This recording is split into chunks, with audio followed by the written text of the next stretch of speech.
Run! Really? It's not safe out there. There's a saber-toothed tiger lurking around. You better be careful. What are you doing? Don't peek. Okay, just one little peek. How's this possible, you ask? That's because you're in virtual reality, of course. These cool but very dangerous-looking big cats were alive during the last ice age. What if they decided to show up at your doorstep out of nowhere? Knock knock! A saber-toothed tiger is waiting for you to buy its cookies. Meanwhile, the coelacanth, this massive-looking fish, comes from a lineage that's been around for over 300 million years. We thought they didn't exist anymore until 1938, that is, when a live coelacanth was found again. Since then, they've been roaming the waters of the east coast of Africa and the waters of Sulawesi, Indonesia. Man, I wouldn't want to go for a swim and meet one of these fellas face to face. Their jaw has an intercranial joint, which means their mouth opens up by a lot. This is so they can eat large prey, like me. Not good. They're huge, too. Imagine a fish that's as long as you're tall and weighing as much as an average human. The takahe, a flightless bird, was thought to be gone in the year 1898. They're very cute, small and multicolored, usually not taller than your knee. But picture this. You're out for a hike in the Murchison Mountains. Looking around, you spot the bird you thought was extinct. But there they are, as happy as ever, surviving and chilling. Whole colonies of takahes was indeed found just 50 years after they were pronounced extinct. Good job, tiny little birds. A singing dog. Ever heard of those? Riley does sing sometimes when he's bored or hungry, but these are real performers. New Guinea singing dogs. They've been only recently discovered again in the wild for the first time in 50 years. Still, they were never completely extinct to begin with. New Guineans made sure they were safe next to them. But in the wild? Very rare and hard to catch a sight of. Look, there goes one. The New Guinea singing dogs are called so because of their famous high-pitched singing. They sometimes sing together, too. A dog choir of sorts, where they all howl together. I bet they sing better than I do in the shower.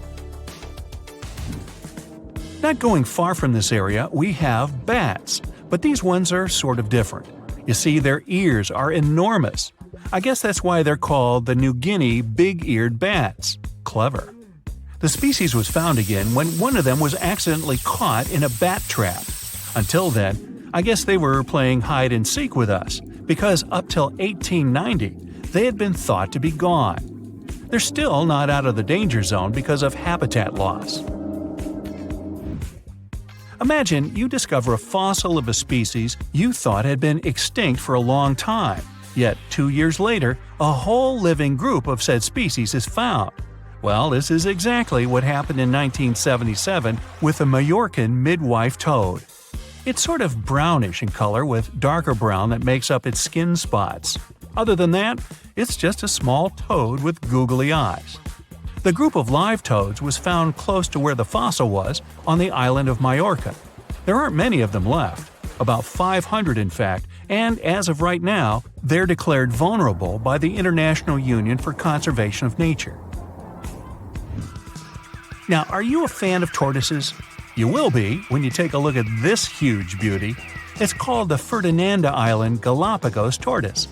It hasn't been seen since 1906, but on February 17, 2019, we were finally able to look at one of these beautiful creatures. It's probably out there with a few of its mates right now, but they also don't allow themselves to be seen.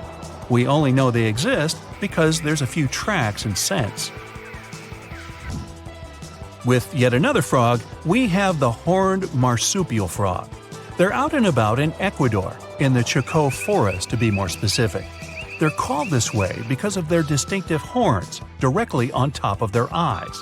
You know the pouch kangaroos use to carry their offspring?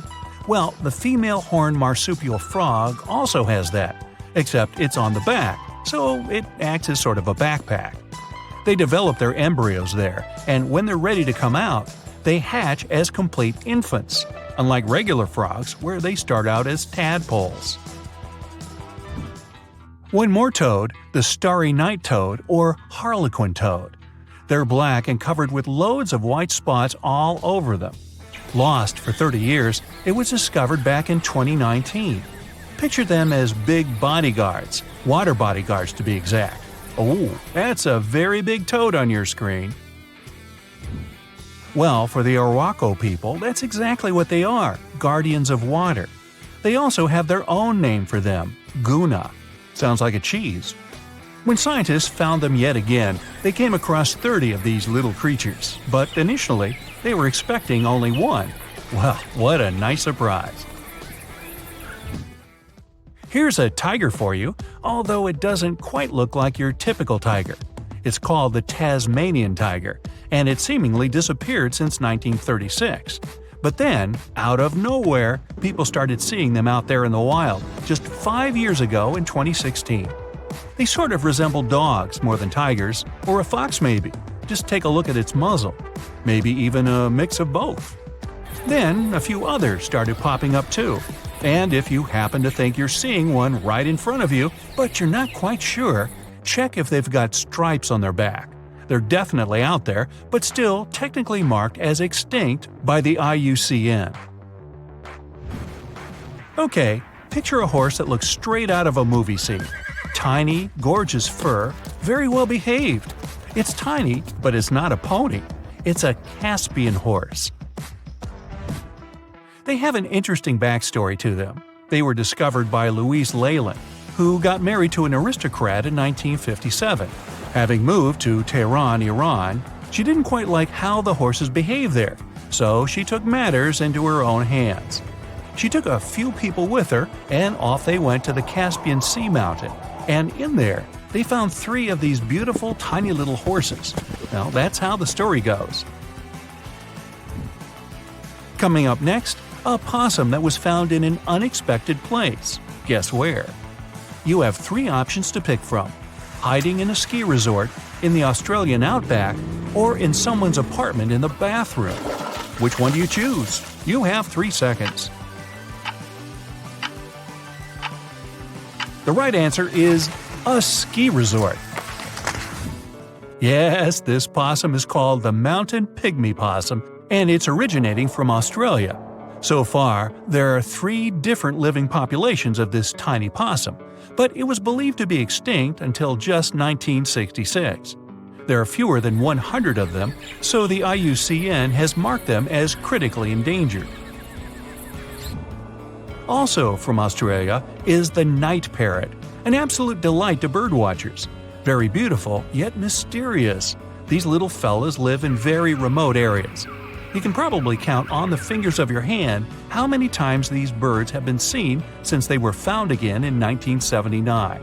That's how rare they are. Have you ever seen a pygmy tarsier? Neither have I. It was only in 2008 that 3 of them were caught. Scientists don't really want to lose track of their movements again, so what they did was gift them with tiny little collars. This way they can live their life as happy as ever and will know they're safe. The last one I want to tell you about is the tree lobster, but as the name might mistakenly tell you, they're not really lobsters. They're just big black bugs with huge legs. Their extinction story is a sad one. In 1920, a cargo ship got stuck on Lord Howe Island, and it had rats aboard. These rats fled the ship and ran straight to land.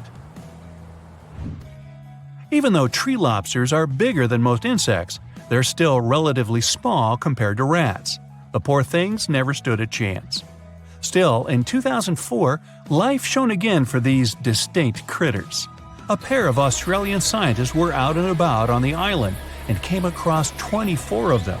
All of them were living beneath one single shrub.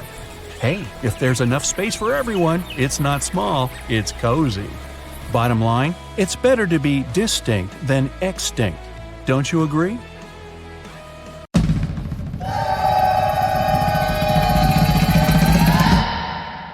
The liger is probably the most popular hybrid animal and an incredibly large cat. You won't see them in the wild. People most deliberately breed them. Lions and tigers don't even inhabit the same areas. So, a liger is a mix of a male lion and a female tiger, and they can grow to be very big in a pretty short period of time. they're actually the biggest cats in the world. Hercules, the largest recorded liger, is a real example of that. 922 pounds and 10.8 feet long. Imagine taking him for a walk. Ligers are mostly way bigger than either of their parents. In most cases, they behave and look more like lions than tigers. But they have some tiger traits too. For example, striped backs, and they're crazy about swimming. The taigen. Nobody could fault you for thinking the taigen and liger are basically the same animal. I mean, they're both a combination of tigers and lions. But a taigen comes from a crossbreeding of a male tiger and a female lion. They're usually smaller than their parents, and definitely much smaller than their giant, could you call them siblings? In most cases, they inherit charming looks from their tiger fathers, but they get some interesting traits from their mother's side too. For example, love for socialization and the ability to roar. Hands down, one of the rarest hybrid animals in the world are wolphins. These fellas are a mashup of a female bottlenose dolphin and a male false killer whale. Its name might make you think differently, but a false killer whale belongs to the dolphin family. They're not even related to killer whales. Wolphins are such an interesting 50-50 mix and balance of their parents. They have dark gray skin, the perfect blend of a black false killer whale and light gray dolphin skin. Dolphins have anywhere between 80 and 100 teeth. False killer whales have 44, and their hybrid young is halfway, with 66 teeth in total. What would it look like if algae and a slug paired? No need to imagine. You have a green sea slug to check the result. It lives in salt marshes in Canada and New England, and it's possibly the weirdest hybrid creature you'll see in this video, and in general. Part plant, part animal. So, some slugs seem to have been very sneaky while stealing the genes from innocent algae that they have eaten to enable them to look like this. Since they're partially a plant, they can produce the plant pigment called chlorophyll. That means these unusual slugs can even photosynthesize. That's the process plants use to turn sunlight into energy. So they produce their own molecules that contain energy without having to eat anything at all. When scientists first discovered it, a green sea slug was the first case of a multicellular animal that's able to produce chlorophyll.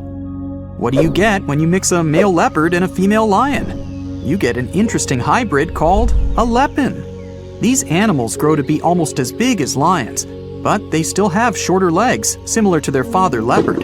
They inherit some of his other traits too, like a love for climbing and swimming. You can have a union with a male lion and a female leopard too, and the result is called a leopard.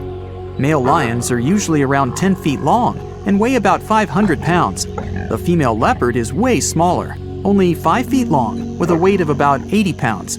The difference in size here is too big, so this pairing really doesn't happen that often. Okay, how about a buffalo and a cow? When you were little, maybe you thought that they could be a good match, but in reality, the combination creates an unusual hybrid animal called a beefalo. Not many types of hybrid animals can reproduce on their own, but a beefalo can do it. When a grizzly and a polar bear get together, it results in a growler bear, or grizzly bear, or grizzlar, whichever you like the most. You can see them even in the wild. These two types of bears have a mutual contempt for one another. Yep, they're not good at living together in a mutual habitat. But even though it's rare, the love can still happen and result in these cute caramel-colored hybrid growler bears. In most cases, they'll be a bit smaller than polar bears, on average 60 inches tall at the shoulder, and approximate weight 1,000 pounds. But they're well equipped for surviving in warmer climates, thanks to the genes they got from their grizzly family side. Now let's get to one pretty tough fella, the jag lion. As its name implies, it's the hybrid of a jaguar and a lion. We don't know much about these intriguing big cats because only a few of them exist. But there was an unintentional mixing between a black jaguar and a lioness, which eventually resulted in 2 jag-lion cubs. One had a dark gray coat with black spots because of the dominant melanin gene black jaguars usually have. The other one had a lion color and the rosette pattern spots that remind you of a jaguar. Yep, you already know it, there are also liguars. a hybrid of a female jaguar and a male lion. That's some colorful family. Speaking of wild cats, have you ever heard of a savanna cat? Savanna cats are in both categories of house pets and exotic hybrids, since they're a mix of a domestic cat and a wild African serval hybrid animal. We're talking about striking animals, almost as big as a domestic cat.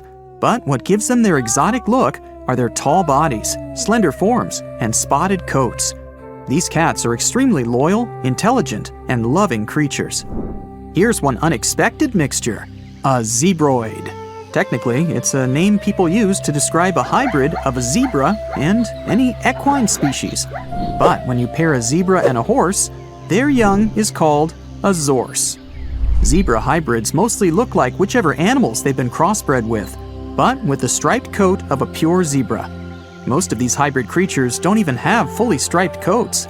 You can mostly see the stripes on non-white areas of their bodies and legs. Speaking of zebra hybrids, check out this adorable creature. It's called a zonkey, or zedonk, zebras, zenki. Take your pick. They're mostly either tan, gray, or brown in color. You'll distinguish them by unique stripes that are darkest on their legs and belly. Unlike some hybrids, such as the liger, zonkies can normally live in the wild. In fact, that's where you can find them, living life to the fullest across savannas and open woodland, mostly in Africa. Can you guess what a geep is? Yep, a combination of goat and sheep, and definitely one of the most adorable and cuddliest hybrid creatures in this video.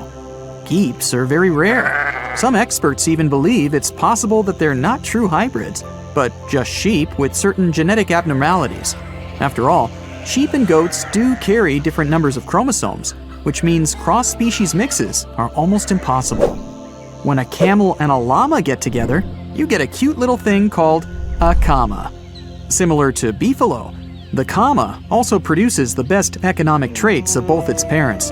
The first one was born in 1998. Kamas don't have camel humps.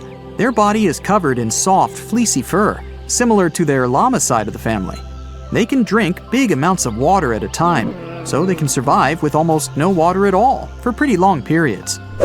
The coy wolf is a hybrid where nothing looks that unusual to most people, since the coyote and the wolf are not that drastically different in their looks. After all, these two species only diverged around 200,000 years ago. Now they're still able to mate and bring coy wolf cubs to the world. People living in eastern Canada and the US might be familiar with these smart, adaptable animals that inhabit their forests, neighborhood parks, or sometimes even cities. These hybrids have emerged over the past century or so, and they've picked up the characteristics of both their parents. When a coy wolf is fully grown, it's somewhere in between the size of both parents, but it's also 55 pounds heavier than pure coyotes and has a bigger jaw, longer legs, smaller ears, and a bushier tail. Check out the narluga, an extremely rare creature whose parents are a narwhal and a beluga whale. It's a pretty strange animal, but far from being lonely, they mostly live in the North Atlantic.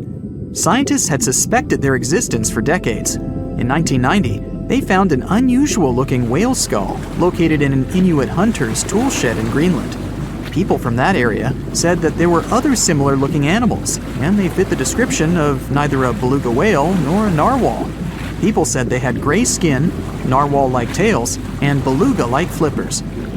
Narwhals and beluga whales are similar in size, and they share a family, the Monodontidae family. So it may not even be that surprising that they're able to successfully breed in the wild.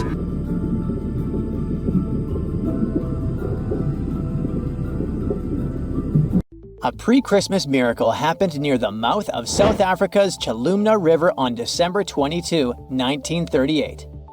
Marjorie Courtney Latimer, the curator of East London Museum, was on her routine visit to the docks.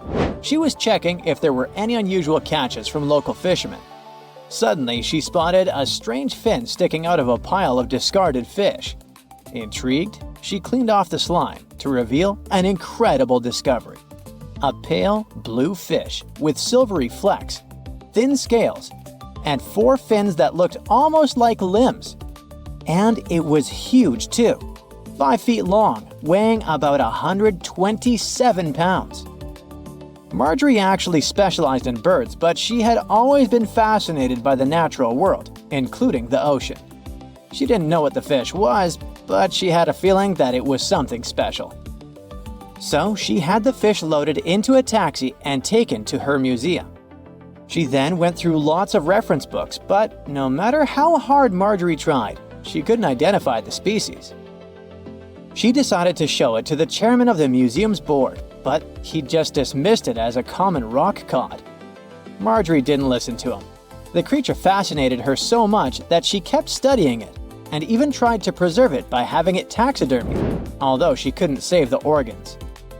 Desperate for answers, she reached out to a fish expert, J.L.B. Smith. But tough luck, he was away at that moment. When Smith finally saw the drawing, he got instantly intrigued. By January, he finally wrote the response to Marjorie, saying the fish was giving him sleepless nights. He was eager to see it in person. On February 16, when he finally arrived at the museum and laid eyes on the fish, he was stunned. Suddenly, it dawned on him that he was looking at a coelacanth, a species believed to have gone extinct 66 million years ago. This made it a Lazarus species, an extinct species that reappears after a long absence in the fossil record. It was like seeing a fossil come to life.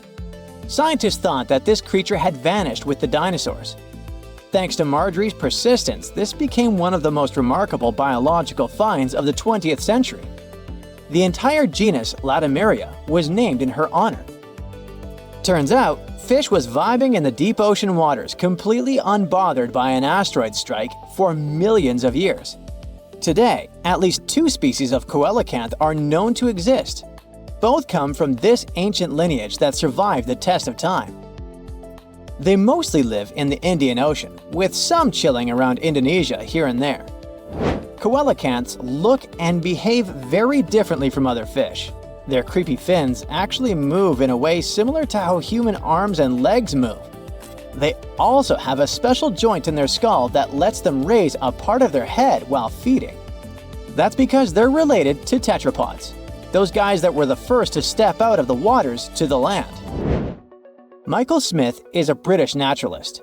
On July 2018, he was exploring the remote Wondiwoi mountain range in Papua, Indonesia. He was there to search for rare, pretty flowers called rhododendrons, but he accidentally took a photo of a funky-looking creature.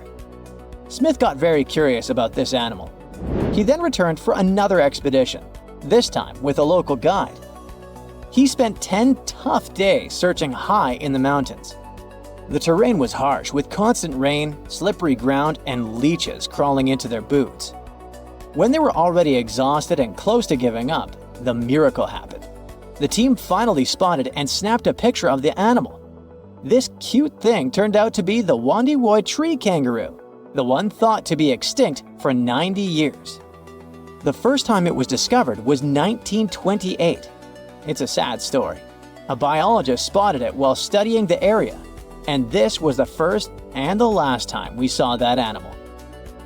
But as it turned out, it wasn't extinct at all. It's just a very elusive and sneaky creature. This marsupial lives in small, isolated, steep and misty forests. Very few people venture there, all because of the reasons we mentioned: the rugged terrain, dense bamboo thickets, lack of water. Even the local hunters had never seen one. They're super cute with their round face, reddish fur, and appearance that looks like a mix of a monkey and a bear. It's a weird type of kangaroo that jumps on the trees, not the land. When Michael Smith rediscovered it, he immediately contacted experts, including a specialist on tree kangaroos. The discovery was confirmed. Even though it's still hard to catch these creatures in the wild, they're still a mystery to science, and scientists try to protect the species. In 1996, researchers from the Wildlife Conservation Society were walking around the meat market in Thakek, Laos. Suddenly, they spotted a bunch of weird rats. Yeah, it may seem to be a common thing for a market, but those were no simple rats at all. At first, they thought it was a new species. They called this new rodent the Laotian rock rat. This animal was so different from other rodents that biologists wanted to place it in its own family. But in 2006, Mary Dawson and her team challenged this idea. They suggested that the Laotian rock rat might actually belong to an ancient family of rodents, the ones that were believed to have been extinct for 11 million years. In the same year, scientists finally captured and documented a live specimen. And guess what? Those were indeed those ancient rats. They didn't go extinct. They just preferred to avoid the spotlight and decided to go vibe in the limestone karsts of Laos and a small part of Vietnam. Turns out, the locals were even familiar with the rodent, regularly trapping it for food. Right, that must be the true reason for their hermit lifestyle. Now, these guys are a huge interest for scientists and are being studied carefully. In 2019, some scientists went on a joint expedition on Fernandina Island in the Galapagos archipelago. During the expedition, the team started noticing weird things: tracks, scat, and claw marks on trees. By following them, they suddenly discovered the culprit: a mysterious turtle that was sitting on a high elevation on the volcanic island. It was a lone female tortoise. They nicknamed her Fernanda. That's because they recognized her as a Fernandina giant tortoise, a species that was thought to have been extinct for 112 years. The last time we've ever seen this species was in 1906, when scientists found a male tortoise and sent it to the California Academy of Sciences. They thought that volcanic eruptions and extensive hunting caused the species to completely disappear. This was a huge deal. It provided hope for the survival of the Fernandina giant tortoise. Park rangers said that they saw signs of at least 2 other tortoises, so maybe they'll be able to find them soon. The Galapagos Conservancy has launched fundraising efforts to support further expeditions. In July of 2007, Luis Enrique Minguez was hiking in La Palma, a small island in the Canary Islands. He's a researcher in the Institute of Ecology and Conservation. While he was walking through the northeastern part of the island, he spotted an interesting lizard. The lizard was almost 12 inches long. He saw it near a forest trail, about 147 feet above sea level. Minguez took a photo of the lizard and shared it with his buddy researchers. After seeing the pictures, they realized that it was the long-lost La Palma giant lizard. This species was presumed to be extinct for centuries. They thought that it disappeared within the last 500 years due to being hunted by cats and habitat destruction. Unfortunately, even though they were super hyped up at first, things didn't go so well next time. They did some follow-up expeditions in October of 2007, and then some more, but they couldn't spot the lizard anywhere again since then. The lizard probably lived in very high and dry spots of the island. Researchers hope to discover at least some of the lizards in the future and help them thrive once again. A man went for a walk not far from Buenos Aires in Argentina and found something that looked like a dinosaur egg lying in the mud. When he shared his find with his family, everyone thought it was a joke, but it was actually very real. Except it wasn't a dinosaur egg, but a glyptodont shell. These guys went extinct thousands of years ago. Some of them grew up to be the size of a small car. The Paleo-Indians, who were the ancestors of Native Americans, must have had a fun time living alongside those beasts. People keep finding similar black scaly shells, which are fossils of glyptodonts in the Americas. These creatures thrived in South America for tens of millions of years and also spread up north. They had thick armor, called a carapace, and tough, grooved teeth for eating grass. They weren't always giant, but it looks like a colder climate before the Ice Age, with open woodlands and plenty of grass, helped them evolve. It's pretty hard to hide when you're huge, so they may have developed their fused armor to protect themselves. One of the most famous types had a long tail with spikes that it used to fight other glyptodonts for territory or mates. Although they look similar, the ancient glyptodonts were really different from today's armadillos. Glyptodonts had a hard, heavy armor made of fused plates, and today's armadillos have flexible armor and can roll up into a ball to protect their soft tummies. Plus, glyptodonts ate grass using their grooved teeth, and armadillos prefer insects for lunch.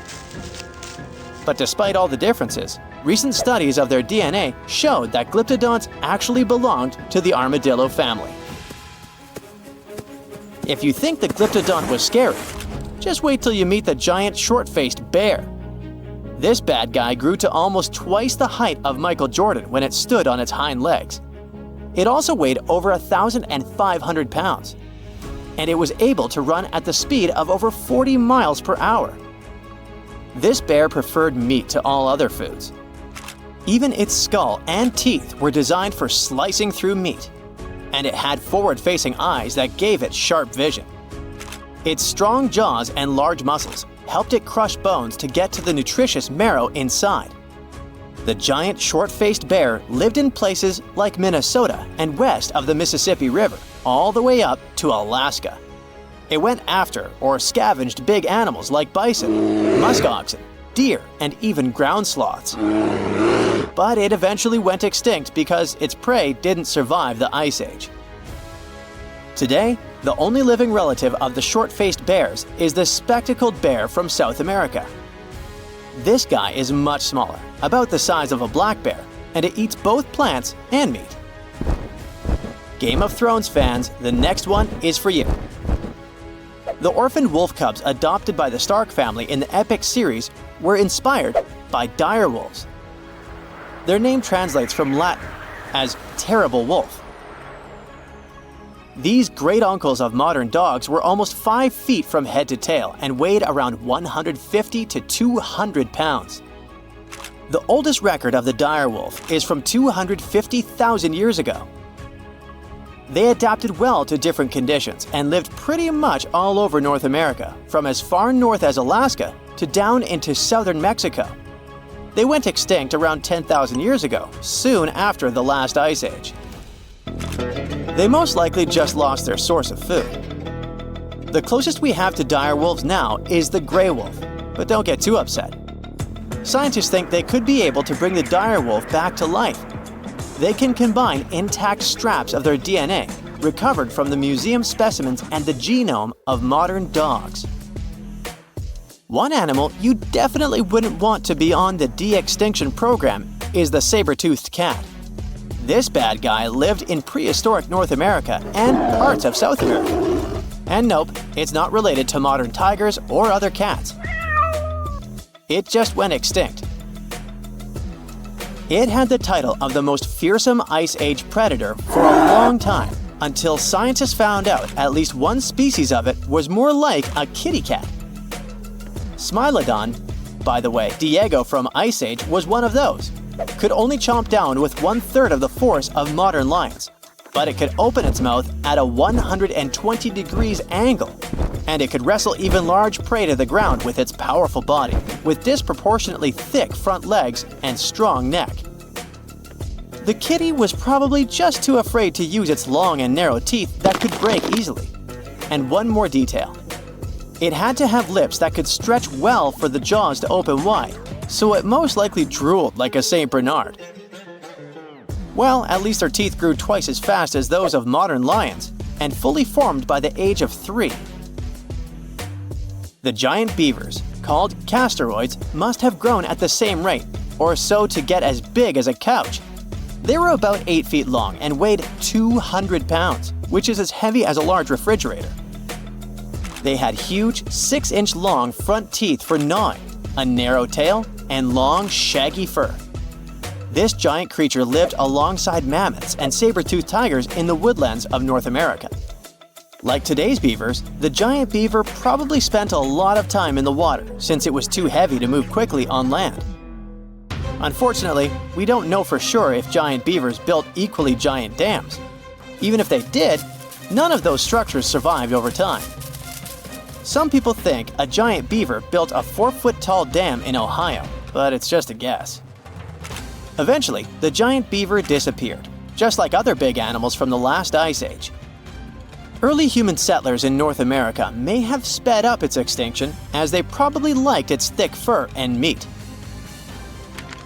By the Ice Age, mastodons, some remote offsprings of the early elephants from Africa, crossed a land bridge that once connected Siberia and Alaska. and made it to North America. Mastodons, like woolly mammoths, had thick, shaggy fur that helped them keep warm in the cold climate of the Ice Age. But unlike the mammoths, who mostly grazed, mastodons were mostly browsers. They like to eat leaves from shrubs and the lower branches of trees. Scientists often find woolly mammoth fossils together, which means they probably lived in groups, like family herds. Mastodon fossils are usually lying alone. This means they may have preferred living on their own and only came together to mate or for a short time with their young. Sadly, both mastodons and woolly mammoths went extinct around 11,000 years ago, not long after the Ice Age.